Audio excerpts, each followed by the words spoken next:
New year, new Nationals. We enter 2025. We get you some New Year's resolutions for this Washington Nationals team and also getting some bold predictions for 2025. What could be happening? We'll discuss after this.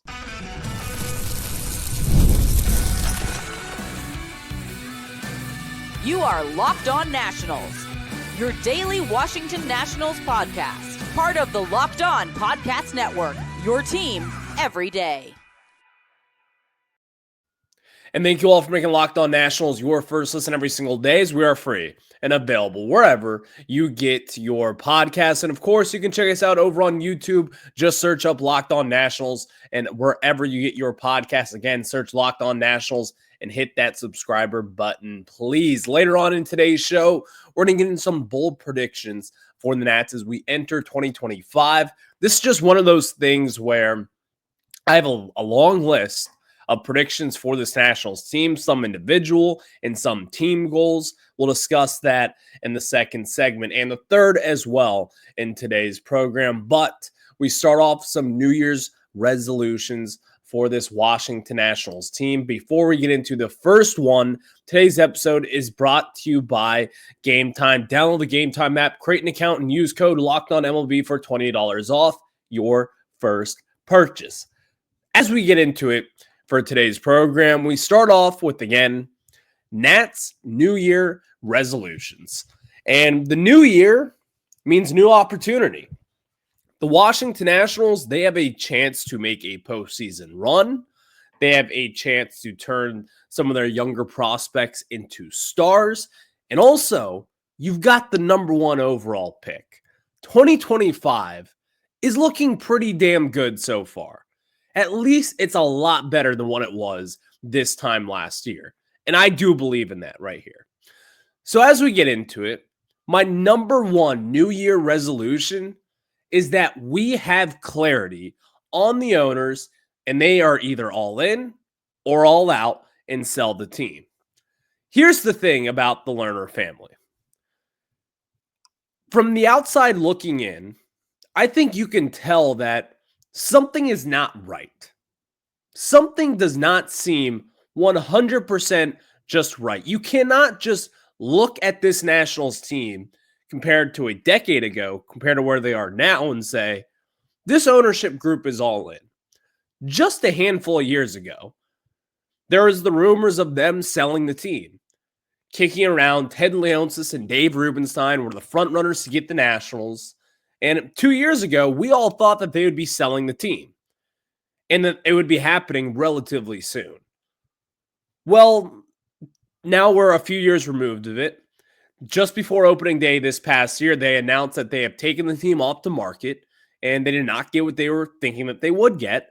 And now we have this, where the ownership still kind of seems 1 foot out the door, yet 1 foot is still in. I need some clarity. I need the Lerner family to come out and say, this is our team. This is our baby. We're going to do everything that we can to make this Nationals ball club a winner heading into 2025 and also beyond. I know that we have had a little bit of a debacle here recently over the last few seasons. We have had Mike Rizzo guide us through this rebuild. You've gotten some good prospects in the system. You've made some smart, savvy moves that have ended up breaking out some stars here in DC. But now it's time for us to be all in on this team. That is what I need from the Lerner family. And really, if we were to get into anything beyond that, I think it's a little bit silly. Because looking at like the team like the Commanders in the NFL, I'm going to assume you're a fan. Ownership means everything. The second year without Dan Snyder, they have won 11 games for the first time since 1991. You cannot tell me that it has nothing to do with ownership. It has everything to do with ownership. They set the standard. And I think with the Nationals, they have won a World Series before under this ownership. And we have seen this team spend and really invest in the organization, and they've done well. But I need them to get back to those days because something has been up, and I'm tired of it. So that's my number one resolution for this year. And I think it should be for really anybody out there. My second one, James Wood becomes a superstar. Now, this isn't something like that I think is really that crazy, because I do think James Wood will be a superstar someday, even if it's not just this year. But James Wood has the capability of being a 40 home run kind of guy, stealing 20 plus bases, batting like around 280 to 290, and being a solid outfielder, someone that you can trust. You didn't really see the defensive side of it, but I think James Wood will still be a superstar for this Nationals team. And it starts in 2025, in my opinion. Last year was cute. You got his feet wet. James Wood looked really good in his rookie season. But now is the time for him to really break out. Now is the time for him to really kind of take on that number one overall prospect status, because that's what he was just this time last year. James Wood is an elite talent, someone that we have not seen in this organization since Juan Soto back in 2017, entering 2018. That's the kind of talent that James Wood is. Now, I don't think he will be a Juan Soto. I don't think James Wood has the capabilities of what Juan did. Juan was a special kind of talent. But here's the thing about Nationals fans. You have seen good to great prospects seamlessly quite often here. You've seen Bryce Harper. You've seen Steven Strasburg. You've seen Juan Soto. You've seen Trey Turner. All those guys, we have an eye for talent. And James Wood, while I don't think he should be put in the box of a Juan Soto and a Bryce Harper, he's certainly up there. This is a special talent. Someone who actually has a chance to be an MVP candidate, if not this year, then definitely next year. I think in 2025, James Wood takes his first real step into becoming a superstar. Maybe he hits 35 home runs. Maybe he hits 40. That's the kind of projection that I have for him in 2025. And if he stays healthy, which I think he will, there's no reason for him not to at this point. The Nationals, they've got themselves a great building block for this future. Second, or third, really. Real quick, and then we'll move on to our main goal. The Nationals, you got to draft Ethan Holiday at 1-1. That's one of my New Year's resolutions for this team. This is a slam dunk pick. This is someone who has a high ceiling coming out of the high school ranks. You've seen it with his dad. You've seen it with his brother. You draft Ethan Holiday, and you do not look back. This team needs star power. He is star power. You have James Wood. He's going to be a star. Dylan Cruz, he's going to be a star. Travis Sikora, he's going to be a star. Ethan Holiday will be a bigger star than all of those guys, in my opinion. That's how big of a ceiling that this kid has. You draft him at 1-1. You don't play that game. And I think that is the smart thing to do entering into 2025. Last but not least, no more 71 wins. No more 90-plus losses. You reach 500 at least and go 81-81. The time is now. I even think you could be in the wild card race at some point. So really, this 500 win record isn't that big of a feat, in my opinion. It's winning 10 more games than what you did last year, but still, this Nationals team, you should be at a 500 ball club at this point. You should be. I'm not saying you should be in contention for a postseason spot, but you should at least be in the mix up until September. And I think the Nationals will be this year. So winning 500 at 500 and going 81-81 is a pretty damn reasonable goal. And you just won 71 games from back-to-back seasons after being the worst team in all of baseball in 2022. Now is time to really take that next step up. And hopefully next offseason, we're talking about spending on a pretty damn good free agent. So those are my New Year's resolutions for the Washington Nationals. But now we make some bold predictions entering 2025, and there are a lot on this list. I've got about about 8 bold predictions for you entering next season.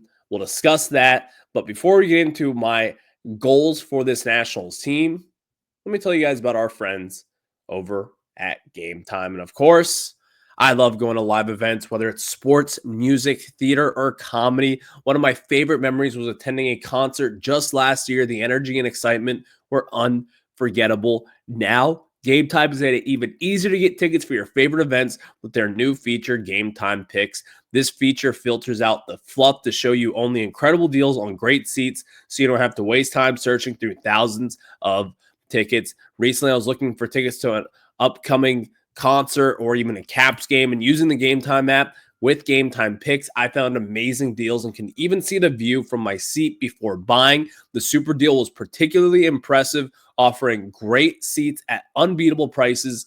Plus, the app's all-in pricing shows a total cost up front with no surprise fees at checkout. Take the guesswork out of buying tickets with Gametime. Download the Gametime app, create an account, and use code LOCKEDONMLB for $20 off your first purchase. Terms apply. Again, create an account and redeem code LOCKEDONMLB for $20 off. Download Gametime today. What time is it? It is game time. Now we get back into it with some of our bold predictions for 2025 as the Nationals. They've got a pretty good chance here at making some noise in 2025, not just up at the major league level, but also with a lot of their guys in the prospect ranks. So let's get into it now.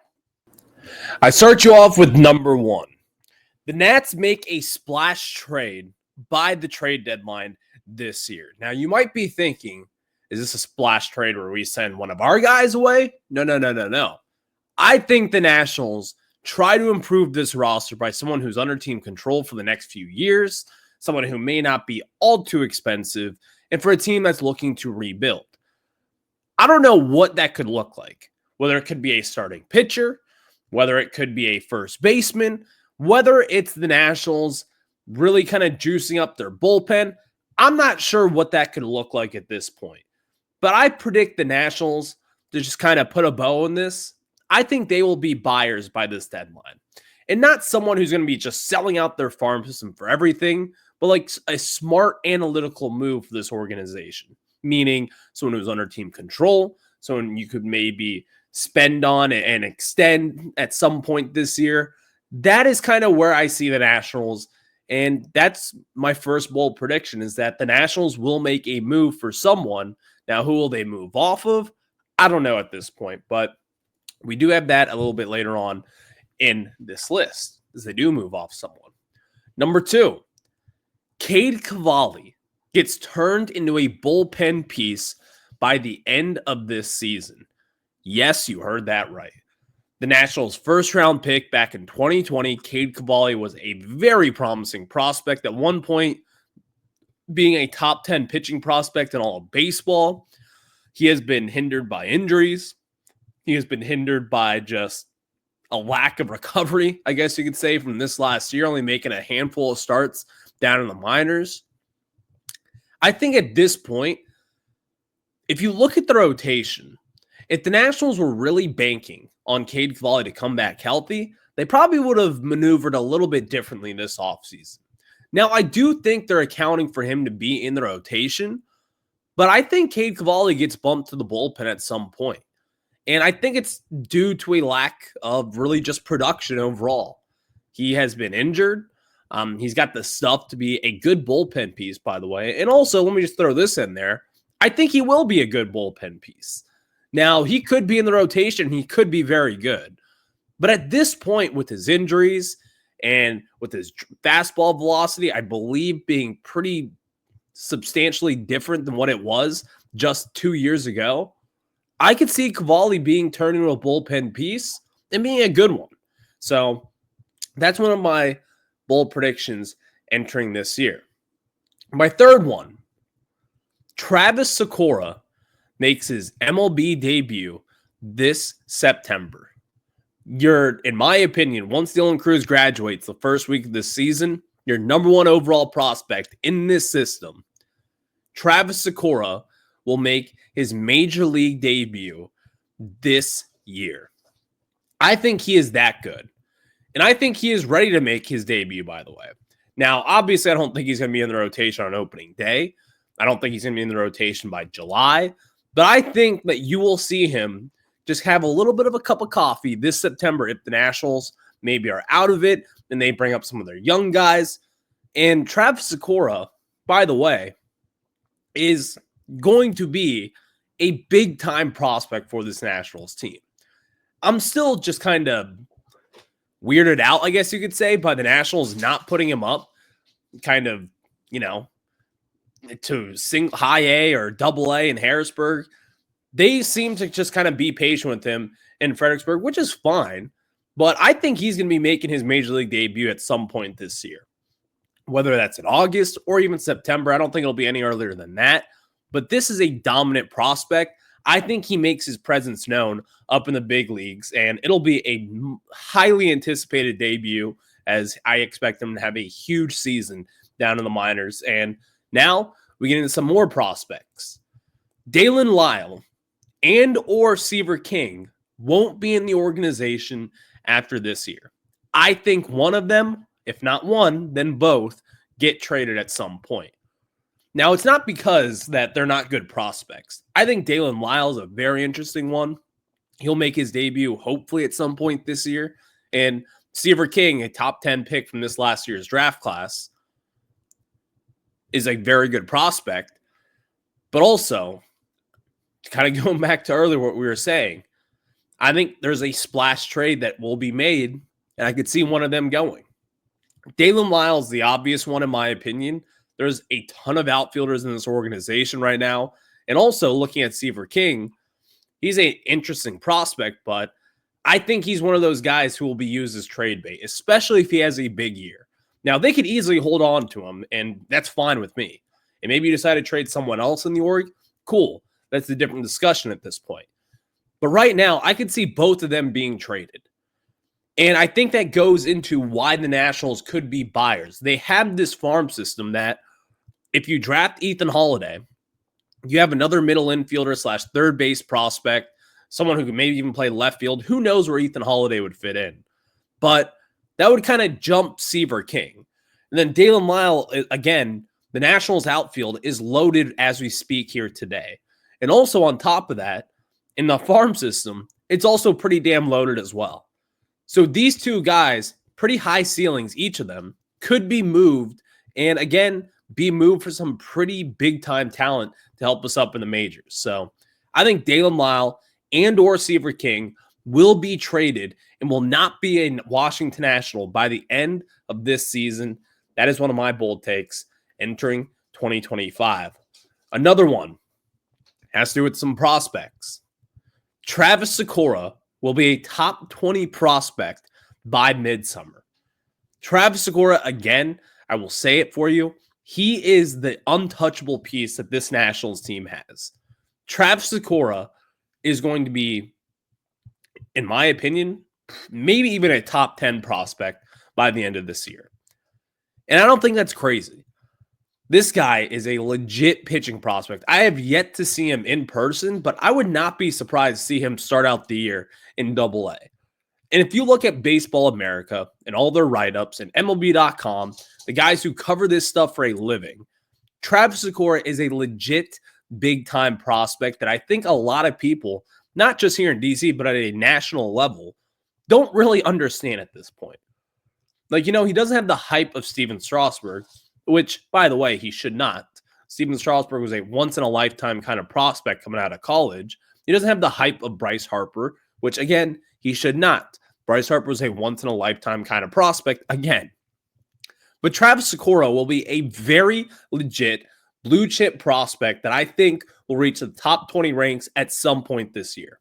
It's a lot of promise to have for this young kid, but ultimately, I think he's going to be your guy for this Nationals organization, the guy that people are talking about on MLB Network, the guy that people are talking about on all the national levels. Travis Sikora will be a top 20 prospect by the end of this season, and really probably by midsummer. So now I've got three more. Three of these are up in the major league level. You're going to want to stick around because I've got a home run prediction of who will lead your Nationals in home runs in 2025 may not be who you think it is. I'll discuss that after we tell you about our friends over at FanDuel. And the NFL playoffs are almost here, but it's not too late to get on the regular season action with FanDuel, America's #1 sportsbook, because right now new customers can finish the season strong with $250 in bonus bets if your first $5 bet wins. FanDuel has so many ways for you to pick up a W, and I love betting on which players will score a touchdown and how many points each team will score. It's thrilling. Not only you can bet on who will win the game, but FanDuel also has bets for which players will score a touchdown, how many points each team will score, and so much more. I can tell you this, as the Commanders take on the Cowboys this weekend, I've got scary Terry McLaurin catching a touchdown, and I've also got a Jaden Daniels touchdown prop as well, and also an over on the passing yards. I think we give it to the Cowboys in Week 18. Then all you have to do is visit FanDuel.com to join today. That is FanDuel.com for your chance at $250 in bonus bets. Make every moment more at FanDuel, the official sportsbook partner of the NFL. Now we get back into it, discussing some of the New Year's bold predictions for 2025. We've got our final 3 here that are up on the Major League roster. And as I said, this player will lead the Nationals in home runs in 2025. And it's not James Wood. It's not Juan Yepez. It's certainly not Jacob Young. It's going to be Dylan Cruz. This is a hot take. Because again, I think James Wood has a potential to hit 40 home runs this year, and I could be eating crow by some point in July when James Wood has 25 home runs or whatever he's going to be hitting this year. But I think Dylan Cruz has a lot of sneaky pop that maybe he's not going to reach 40 home runs. But also, I think it's a little bit silly of me to think that James Wood is just going to hit 40 home runs this year. It's going to take some time. But I think Dylan Cruz overall, we kind of sleep on this guy's power. And if Dylan Cruz can be the hitter that we all thought he could be, Dylan Cruz is going to hit 25 to 30, maybe even 35 home runs in the prime of his career. That could come this year. Because again, I think Dylan Cruz, while we kind of outshadow him just a little bit by James Wood, this is still the #1 prospect in all of baseball, according to MLB.com. And for good reason, by the way. He's got one of the best hit tools in baseball. He's got he's got a pretty good power stroke as well. Really good in the outfield. Just an all-around really good player. Don't be surprised if this guy leads you in home runs in 2025. You saw him have that little bit of a power stroke to start this year.